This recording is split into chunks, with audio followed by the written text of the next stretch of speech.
Hello and welcome to this week's Kinder Cooks number 8, yogurt. Unfortunately, Chef Miko has a lot of work to do for school this week. It's the end of the quarter, so I'm going to step in. Miss Isley, I know I won't do as good a job as he does, but I'm going to try. The ingredients are pretty simple. You need 1/2 gallon of 2% or whole milk and 1/2 cup of plain yogurt. You want to make sure that your milk is not pasteurized and that your yogurt's plain without sugar and has active cultures. I'm going to show you a picture of that on the next page. So you can tell if you have the right kind of yogurt. If you look on the side, it tells you the kind of bacteria that's in it. You need the bacteria to start the yogurt because the bacteria will grow. And if you don't start with any bacteria, there won't be anything to grow. So this yogurt has some really cool sounding bacteria. S. Thermophilus, L. bulgaricus, L. Acidophilus bifidius, L. casei, and L. rhamnosus. I don't know if I'm pronouncing those right, but it looks like there's some good bacteria for our yogurt. Also, don't make the mistake I made. When I ordered my groceries, I ordered some whole milk, but I got something that's ultra pasteurized, and that won't work for yogurt. So make sure it's just plain old whole milk, organic or regular. Just make sure it's not ultra pasteurized because that kills some of the germs that help kill some of the stuff that helps the bacteria to grow. So that's the other thing you need to know. The next thing you have to decide is, are you going to use an Instant Pot, a crock pot, or the stove top? I use the Instant Pot because it has a yogurt button that made it a lot easier for me. But you can do the same recipe with a crock pot or on the stove top. So I'm going to tell you how to do it all 3 ways, but the only pictures I have are using the Instant Pot.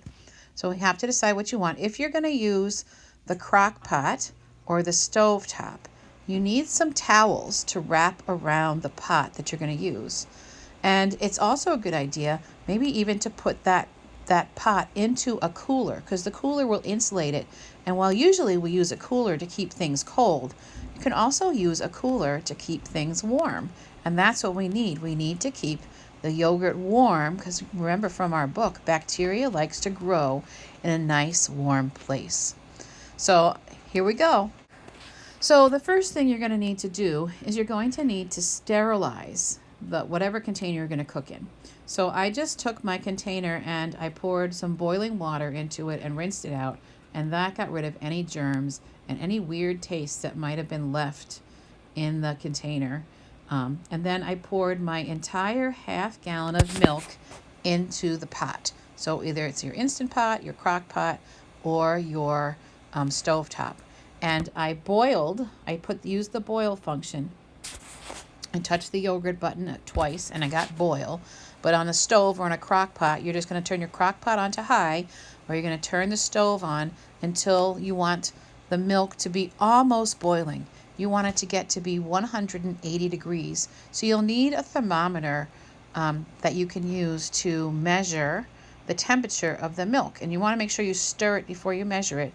Otherwise, you might have hot spots in your milk. So you want to stir the milk after it's getting hot and use a thermometer. And once it gets to 180 degrees, you're going to turn it off.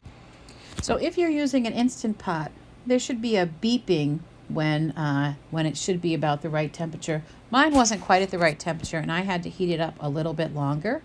But whenever your temperature reaches 180 degrees, that's when you want to stop the cooking. And you want to put the pot into something like a bowl of cold water to cool down the milk to about 110 or 115 degrees. You don't want the milk to be too hot because then when you mix the bacteria in, you might kill it and then we won't have any yogurt.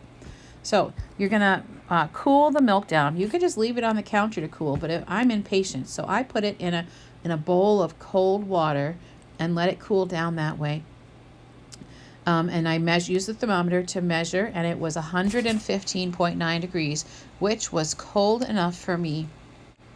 Next, I used my whisk and I put in about 1/2 cup of yogurt. I don't think it has to be very precise. I think you just want to make sure you have enough yogurt to grow and not too much. So I put a half cup of my yogurt in, and then I used a whisk to mix it up to make sure there weren't clumps of yogurt. So you would do these same steps whether you're doing stove pot top, crock pot, or Instant Pot. Then I put the top back on my Instant Pot and I pushed the yogurt button until I saw the 8-hour mark. And you don't have to worry about venting or not venting the Instant Pot. It doesn't make a difference for this because it's really just warming it. It's acting like an incubator for the bacteria. Now, if you're using the stove top at this point or the crock pot, you want to wrap your pot in a towel, maybe even 2 towels. That's going to insulate it and keep the pot warm. And if you can, put it in one of those big coolers. And you got to leave it for 8 hours. This is a great thing to do like before you go to bed. And then when you get up in the morning, you'll have yogurt. After 8 hours, either in the Instant Pot or in the, take your pot out of the cooler, or the warmer, if you want to call it that, and stir it up. It should be pretty thick. Isn't that amazing? Your bacteria, in 8 hours, the bacteria multiplied enough to make that thick, sour, yummy yogurt. So I made enough for 2 of these big containers of yogurt, which I think is pretty awesome that it came from just that little container of yogurt and some milk. I got those 2 giant containers of yogurt. And it will keep in the refrigerator for about a week. So have lots of yummy breakfasts with yogurt. And I ate mine with some honey and some blueberries. And it was warm. I'm not used to warm yogurt, but it was kind of good warm.